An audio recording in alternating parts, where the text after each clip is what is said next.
Esta semana vamos a analizar este cóctel peligroso que se ha formado en el país entre economía y política y cuáles son las repercusiones que va a tener en el crecimiento económico de este año y del próximo año. Para esto tenemos al doctor Guillermo Arosemena, analista económico, grato amigo de nosotros. Don Guillermo, bienvenido a Tribuna Liberal. Un placer estar aquí siempre, Carlos. Don Guillermo, ¿cómo ha visto la evolución de la economía este año y cuáles son sus perspectivas al 2008, ¿no? ¿Cómo usted ve la economía? ¿Va a despuntar, no va a despuntar? ¿Vamos a tener problemas de empleo? ¿No vamos a tener problemas de empleo? ¿Va a incrementarse la producción? ¿Cómo usted ve la economía en términos generales? Este año, Carlos, la economía no difiere, el crecimiento económico no difiere mayormente de la tendencia histórica de la economía ecuatoriana, ¿no? Vamos a crecer alrededor del 4%, 3 punto algo, ¿no? Que es un poco menos de la media del año 2000 para acá, porque si analizamos los crecimientos de la economía en los últimos casi 50 años, tenemos que del año 1960 al año 2000 la economía creció 2% anual. Don Guillermo, y esos son los datos oficiales del Banco Central, ¿no? Porque los organismos internacionales nos dan una tasa de crecimiento inferior. El FMI 2.2, 2.5, ¿no? Y del año 2000 acá el promedio es 4,5. Tú puedes decir, bueno, pero es un gran logro haber arrancado el nuevo siglo con tasas del doble de lo que ocurrieron los 40 años atrás. Si lo podemos mirar fríamente, numéricamente, efectivamente es así. Pero crecer al 3,8, 4% es simplemente seguir aumentando el número de jóvenes que llegan a la edad de trabajar y que no tienen acceso a incorporarse a la economía. Un país para poder... Porque necesitamos más crecimiento. Claro, porque es que nosotros tenemos como 120.000, 140.000 jóvenes que anualmente tienen edad de trabajar. Y con tasas de crecimiento del 3, 3,5, 4 o un poquito más del 4%, tú no puedes crear ese número de puestos de trabajo. De ahí que los países que, hablemos así, despegan, son países que crecen al 5,5, 6, 7, 8, 9 y 10%. Don Guillermo, ¿no? y esto realmente es lamentable, sobre todo porque uno podría pensar de que en Latinoamérica no se puede lograr estas tasas de crecimiento. Sin embargo, cuando uno ve Colombia creciendo al 7.5 y Perú creciendo aproximadamente al 9%, nos demuestra El Salvador, que sí es efectivamente El Salvador. República Dominicana. Hay muchos ejemplos. Sí. Efectivamente, no es una cuestión per se del latinoamericano que somos impedidos de crecer más. ¿Cómo usted justifica que Ecuador no vaya a crecer a su potencial? Porque yo creo que el ecuatoriano tiene mucho potencial para generar riqueza. Sin embargo, no lo estamos haciendo. ¿Cómo usted justifica o explica este fenómeno? Bueno, aquí hay que aclarar algo muy importante, Carlos, que El Salvador te crece estas tasas sin petróleo. Claro. Colombia tiene petróleo, pero no tiene tanto petróleo como Ecuador. República Dominicana no tiene petróleo. Entonces es inexplicable que, habiendo sido el Ecuador bendecido con petróleo, que en este año en que los precios han pasado los $70 para el petróleo ecuatoriano, nosotros terminemos creciendo a menos del 4%. Ahora, ¿cómo explicar esto? Yo diría que Ecuador es uno de los países que tiene más carga ideológica que muchos países de América Latina, ¿no? Aquí tenemos una sociedad, ¿no?, que está permanentemente dividida y permanentemente se identifica entre izquierda y derecha, ¿no? Tenemos una sociedad relativamente mezquina, revanchista, ¿no? Personas que quieren imponer sus criterios, una falta de consenso. Es decir, hay valores culturales, ¿no?, que evitan que el Ecuador pueda crecer. Y esto de aquí pues frecuentemente se lo analiza. Hay un libro que es un bestseller, salió hace unos 5 o 6 meses, es impresionante la cantidad de evaluaciones que se hacen en internet. Yo por lo menos he leído unos 15 a 20 críticas de verdaderos economistas sobre este libro, ¿no? Este es un libro que en resumidas cuentas dice: los países que son pobres quieren ser pobres porque no están preparados culturalmente para poder desarrollarse y crecer. Están todas las herramientas disponibles para que un país deje de ser pobre. El título del libro, traducido al español, es Adiós a la pobreza. Y es un estudio del desarrollo económico del mundo desde 1800. Impresionante, ¿eh? Mencionaba usted, previo al programa, que usted había hecho un análisis con respecto a la situación coyuntural de Ecuador y que identificaba dos causas también por el pobre crecimiento económico, y estas eran las incertidumbres que se han introducido en el sistema económico y el déficit de bases estructurales o de reformas estructurales que sean la base, ¿no?, del sustento de un despegue. Debilidades estructurales. Debilidades sí, estructurales. Efectivamente, el presidente del Colegio de Economistas me invitó la semana pasada a dar una conferencia a los miembros sobre cómo yo veía la economía en el 2008 y en los próximos años. Y yo le mencioné, yo mencioné en mi conferencia, que duró algo más de una hora, que el gobierno está aceptando de que el próximo año va a crecer la economía a 4.2%. Es decir, no hay mayor variación con el año 2003. ¿No?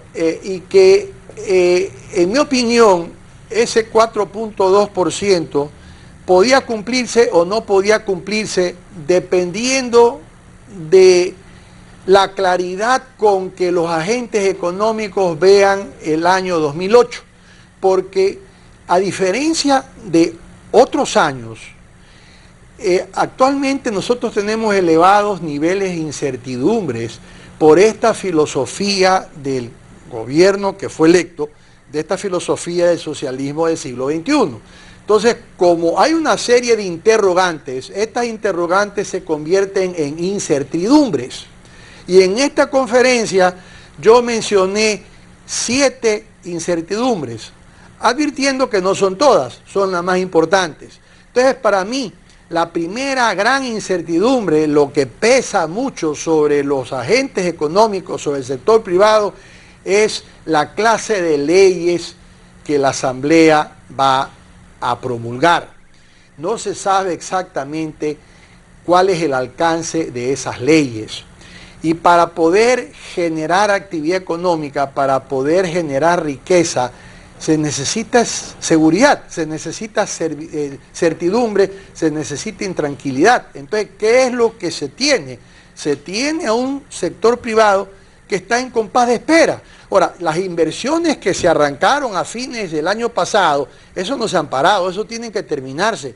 Pero nuevas inversiones per se, hay muy pocas, porque nadie va a invertir sin conocer qué mismo es lo que va a suceder en Montecristi. O sea, que usted considera que esa es la principal incertidumbre que ha detenido la inversión. Efectivamente es así. ¿Cuál otra incertidumbre usted evalúa como que es determinante también en el crecimiento económico? Hay una segunda incertidumbre que tiene que ver con el futuro de las exportaciones ecuatorianas. Me refiero concretamente a que el Ecuador, para funcionar, tiene que funcionar con reglas que están predominando en el comercio internacional, que son las firmas de contratos comerciales, las firmas de tratado de libre comercio. Así tenemos pues que Chile tiene como 15 o 20 tratados de libre comercio con Estados Unidos, con Japón, está trabajando ahora con China, está trabajando con Malasia. Nosotros no tenemos ese tipo de mentalidad y esta falta de mentalidad se ha profundizado con el actual gobierno, porque los socialistas no ven con ojos favorables el comercio internacional. El socialista tiende a ser nacionalista. ¿Y qué efectos va a tener en el crecimiento económico esa tendencia o esa forma de pensar de bloquear las exportaciones o no confiar en las ventajas del comercio internacional? ¿Cómo nos va a afectar? Bueno, comencemos de que ayer el Senado estadounidense aprobó el Tratado de Libre Comercio con Perú. Algo asombroso, sobre todo porque el Senado está predominante por demócratas. ¿No? ¿Eso qué significa? Eso significa que Perú va a tener un sinnúmero de ventajas en sus relaciones con los Estados Unidos que no la tiene Ecuador. Eso significa un momento dado que, por ejemplo, si Perú nos ha comprado tradicionalmente algún producto agrícola, por digamos arroz, ¿no? Un momento dado va a importar ese arroz de los Estados Unidos. Es decir, que excedentes agrícolas que tradicionalmente el Ecuador los ha venido exportando a Perú o a Colombia, si Colombia firma el Tratado de Libre Comercio como efectivamente lo va a firmar, existe la altísima posibilidad de que no podamos exportar esos excedentes agrícolas a estos dos países vecinos.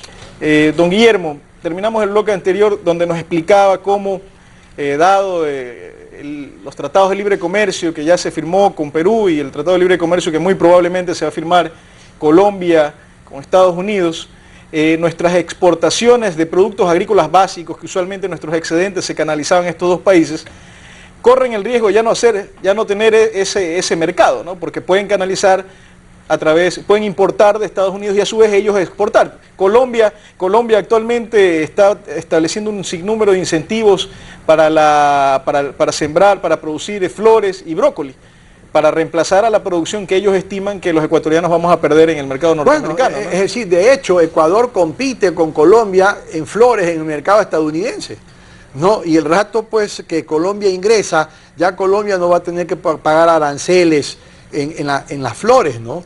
Ahora, se piensa que con una varita mágica el gobierno dice, bueno, voy a subsidiar 40 o 50 millones de dólares, que sería el perjuicio económico que pudiera causar.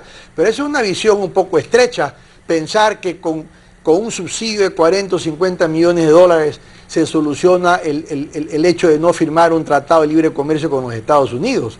No, a ningún exportador le interesa que el gobierno le subsidie. Yo le garantizo que usted entrevista a los exportadores y le dice, bueno, te vamos a subsidiar, ¿no? Para que así no estés molestando de que se firme el convenio con los Estados Unidos. Porque ese convenio no solamente se limita a eso, es un convenio que tiene como 20 temas que tienen que ver con inversión extranjera, con transferencia tecnológica, no solamente con exportaciones. Sobre todo porque también toma en cuenta las trabas no arancelarias, que son las que más peso tienen hoy en día, ¿no? O sea, el gobierno puede decir subsidio estos 50 millones de dólares sin tomar en cuenta el potencial de pérdida de mercado que podemos tener también en el mercado norteamericano, que es enorme. Pero también el otro tema es las trabas no arancelarias que vamos a seguir manteniendo debido a que no tenemos un TLC.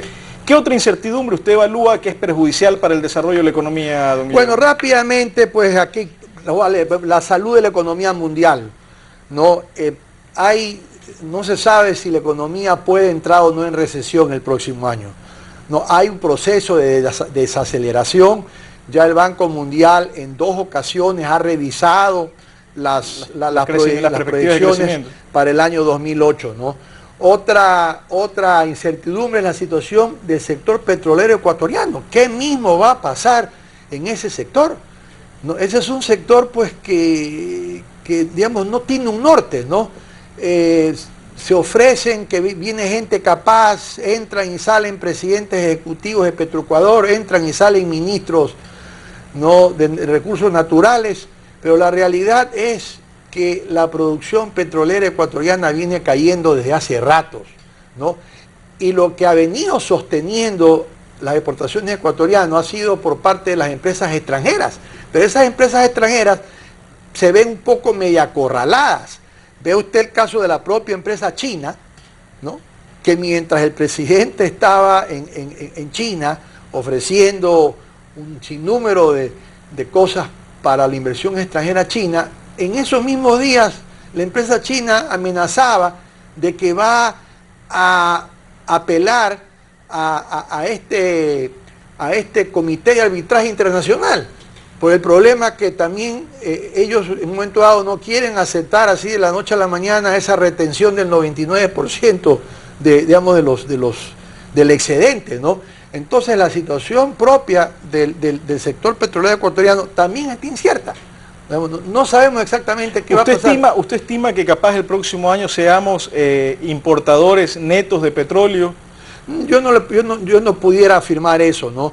Lo que yo digo es que se va a debilitar el sector de forma significativa. No hay una claridad exactamente sobre lo que es el petróleo. Y desafortunadamente el Ecuador es muy vulnerable a lo que pueda pasar con el petróleo. Si nos ponemos a ver desde el punto de vista de rentas para el Estado, un porcentaje bien elevado, me parece que es como 30%. Si nos ponemos a ver desde contribución de divisas, es aún mucho más elevado, porque el petróleo se lleva más del 50% de las exportaciones totales del Ecuador, ¿no?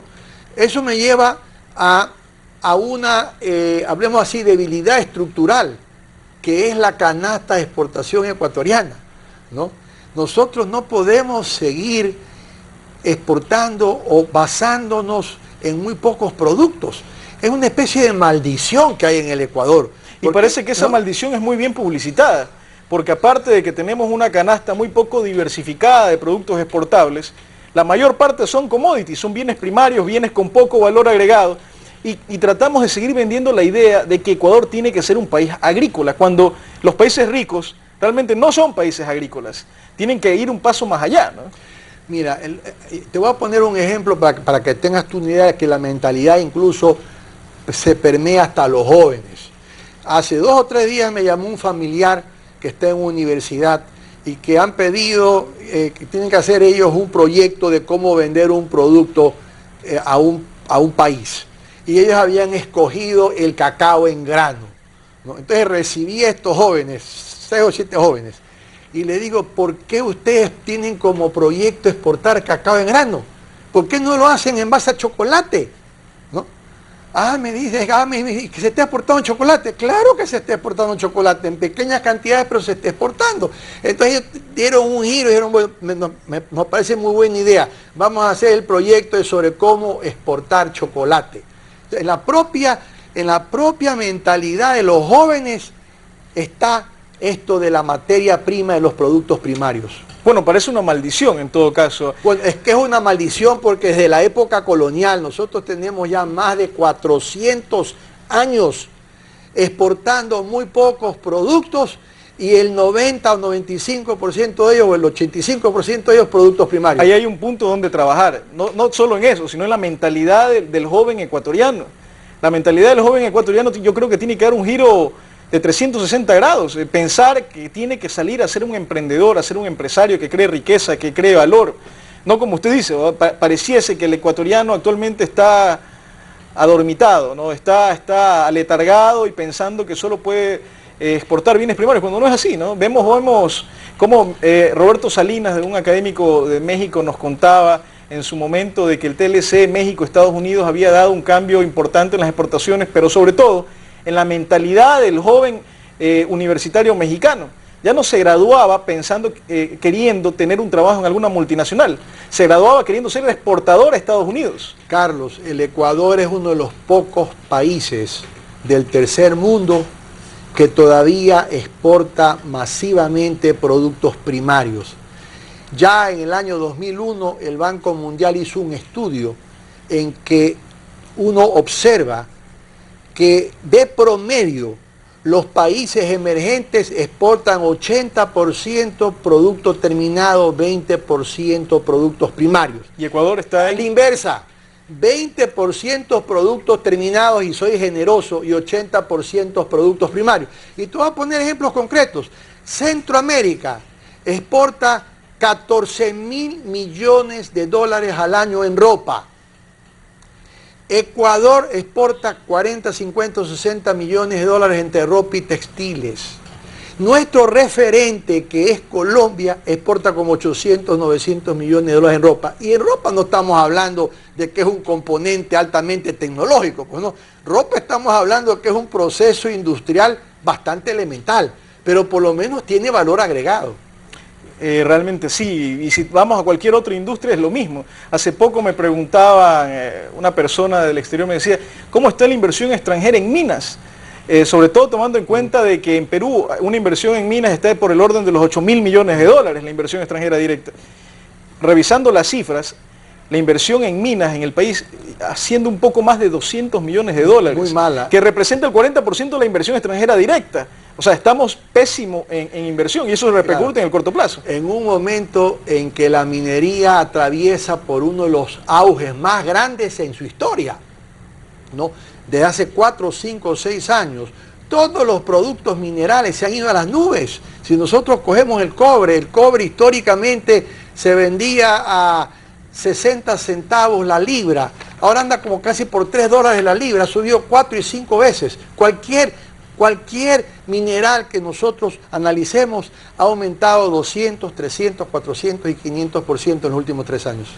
Don Guillermo, para concluir, ¿qué consejo le daría usted a los que actualmente están haciendo el cambio institucional, constitucional, en la Asamblea Constituyente, para lograr lo que todos queremos al fin y al cabo, ¿no? Un Ecuador mejor, un Ecuador sin pobreza, un Ecuador donde el trabajo para los jóvenes, para los mayores, para todos, esté en mejores condiciones y les permita tener mejor nivel de vida? Sucintamente, ¿qué les diría que sean las bases del crecimiento para el país? Yo diría, Carlos, que no sean tan sectarios. No, yo pienso que ahí hay muchos jóvenes. Estoy seguro de que de estos jóvenes hay gente que ha viajado en el exterior, que puede darse cuenta de que los países salen de la pobreza con cosas que no requiere uno tener una ingeniería robótica, cosas de sentido común. Seguridad en las leyes, un marco jurídico sólido, un Estado de Derecho sólido, apoyo a la iniciativa privada, una excelente educación orientada hacia las ciencias exactas, que es el siglo XXI, es el siglo de las ciencias exactas, ¿no? Una democracia plena, no una democracia de que, como dicen ahora, la Constitución actual sirve en la medida en que no cambie nuestra forma de pensar, que es lo mismo que decir no tenemos democracia. Es decir, son cosas elementales, Carlos, que han sido probadas a lo largo de la historia y han sido reafirmadas en los últimos 10 o 15 años en los países que han salido de la pobreza o están próximos a dejar la pobreza. Amigos televidentes, de este programa podemos sacar muchas lecciones. Don Guillermo Arosemena nos ha dado las pautas para cuál es la senda que debemos seguir para generar el crecimiento. Tenemos que tener un Estado de Derecho, respeto a las leyes. No hay recetas mágicas. Lo único que se necesita es tener un poco de sentido común, como bien lo ha dicho don Guillermo. Orientarnos hacia la educación, tener educación de calidad, orientarnos a los mercados internacionales para crecer, tener seguridad jurídica, tener la posibilidad de incentivar el aparato productivo industrial sobre todo, porque el valor agregado en nuestra producción es lo que nos va a permitir tener mayores niveles de renta. Y así, un sinnúmero de pautas que podemos verle en nuestros países vecinos que las están tomando en cuenta, o en los países un poco más alejados que ya han tomado decisiones trascendentales y han visto un futuro, una visión de país mucho mejor. Don Guillermo, muchas gracias por acompañarnos. Gracias, Carlos. Y a ustedes, amigos televidentes, los esperamos en una próxima oportunidad. Nos vemos.